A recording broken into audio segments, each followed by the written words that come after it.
As for the second game, it was a bit more successful. Again, modern defence, but this time we've already got the pawn committed on to e4, so we do get a Maroczy kind of, well, more pure Maroczy.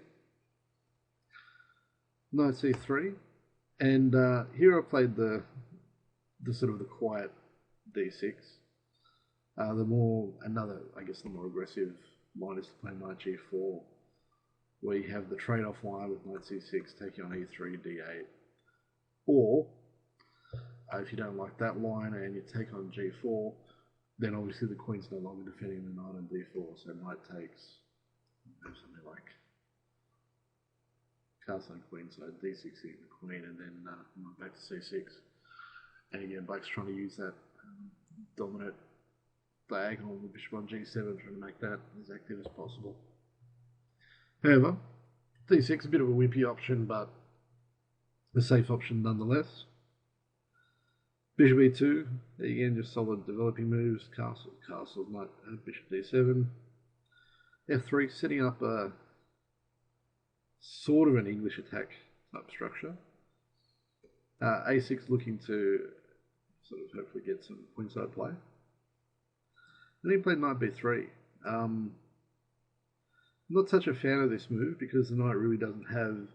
It does more of a defensive job here rather than an attacking job.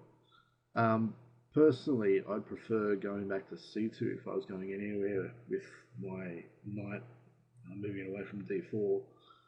The idea being to maybe try and get into the d5 square, so move the bishop from e3 back to maybe f2 or out to f4 or something like that, and then knight e3, knight d5, and try and make use of the space advantage that way. Rook c8, just logical development. Rook c1. Knight e5, and now obviously I'm threatening to take the pawn, and rather than doing the sort of logical option here of doing something about it, he just played rook f2. So I was more than happy to take the free pawn. Better options were c5. Obviously happy to trade. It does sort of tie me up a little bit, or alternatively, knight d5. So now that the rook on c1 adds to defending the pawn, and again trying to trade some of those useful defending pieces for black and making more use of that space advantage that you have, white has in the centre. So I happily grab the pawn, and you'll see I find ways to butcher this position pretty simply in multiple ways. Here, rook c2. Best move here is to play rook c8. I actually played a blunder and played b5. Looks like a logical sort of move to protect the rook on c4.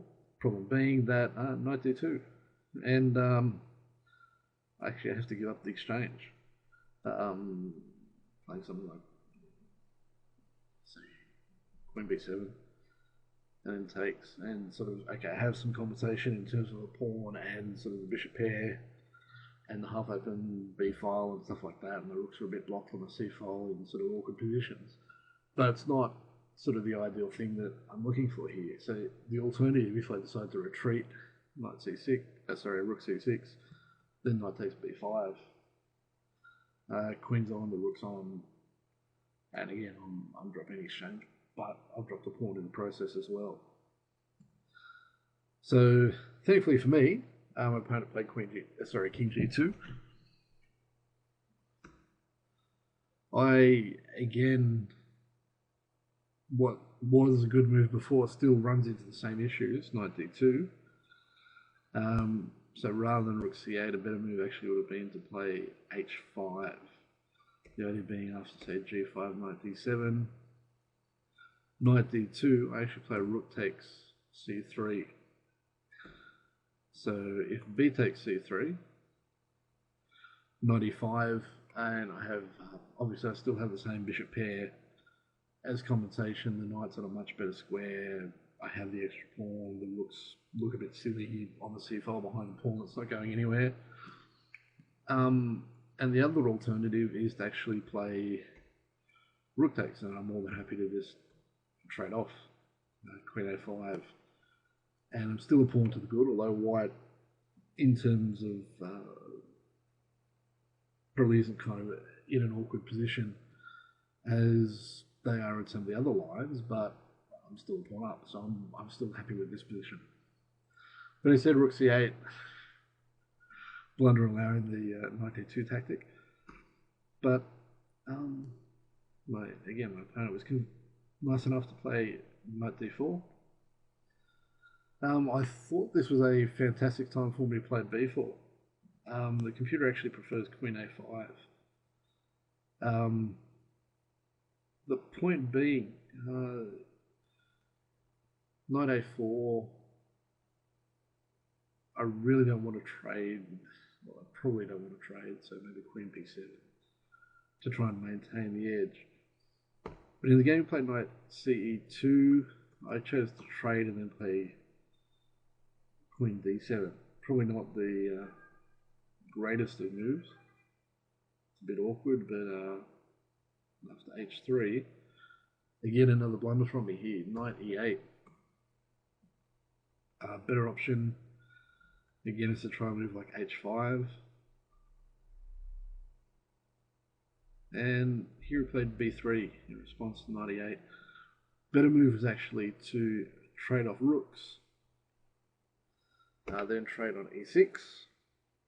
And if, for example, queen takes queen a4, and you're attacking the knight on e8, the pawn on a6, the pawn on b4, so one of them has to go.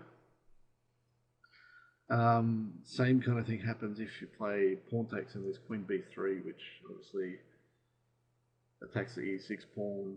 There's knight f4 coming, which can add to that. Maybe in the f4, f5, things like that, as well as attacking the b pawn. All very awkward. But b3 lets me off the hook a little. I decided to exchange and then play the genius move queen c7, which drops a pawn cold and should drop some more the way I followed up. But a better move here, knight c7. Same kind of idea. I still have trouble defending the b pawn, but obviously it's not as bad as what ends up happening in the game. Or another alternative would be to leave the knight on e8, play d5. Again, try to open things up for the bishop pair. Or if white wants to trade off the bishop pair with knight takes e6, they can happily play queen takes e6 and then take on d5 or exchange on e4, that sort of thing. So he quickly sees the tactic, queen takes, knight takes, and then knight c6.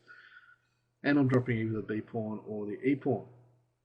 The computer actually wants me to lose the e pawn rather than the b pawn. I'm not so sure about the logic to it.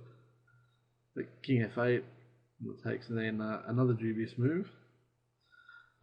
Here I actually have to consolidate with bishop back to c8. But again, I play king e8. Problem being now, not the bishop d4 that happened in the game, but bishop b6. Obviously, the knight on c7 is defending the pawn on a6. You take the defender. So the only way to avoid losing the pawn immediately is to put the knight in the corner, then go back to d4, trade, and then bishop c8. And it's nowhere near as good as what happened in the game here. So after bishop d4, I decided to keep the pawn, the bishop pair with f6. Now you play bishop b6. Again, I guess I probably should be playing knight a8 and bishop c8 here as a way to keep the a pawn. However, I chose to play king d7 for some reason, not even realizing that the a pawn was on. I don't think. And rather than just taking and then playing C7 bishop S7, where I have sort of some compensation with the bishop pair. But obviously this passed A and B pawn are going to be a bit of a problem for me to try and hang on to that. Instead of all that, he played knight d4. I'm still not out of jail because obviously he's threatening to take on c7 and then take on e6. So bishop back to f7. And again, he still has the option of taking on c7, but instead of winning a pawn, he conveniently chose to lose a pawn by playing knight d5. So knight takes, and then I take on d5, and then it's pretty much all over from here. So king f2, e5, knight back to c2, f5, just trying to get those central pawns rolling. g5 just to avoid any problems on the king side. The plan is basically to keep pushing the d pawn. At the moment, it can basically go unimpeded to at least d3, if not possibly a bit further with a couple of moves. So knight b4, bishop b7, a4, and simply d5 was when white ran out of time. But you can see that e4 is coming, two passed pawns. It's going to be really tough for white to try and do anything. So some good, some bad, some ugly, bit of everything, but that's what 3-minute chess is a bit like. There's some positives, some negatives, and hopefully something to take from those games. Anyway, see you next time.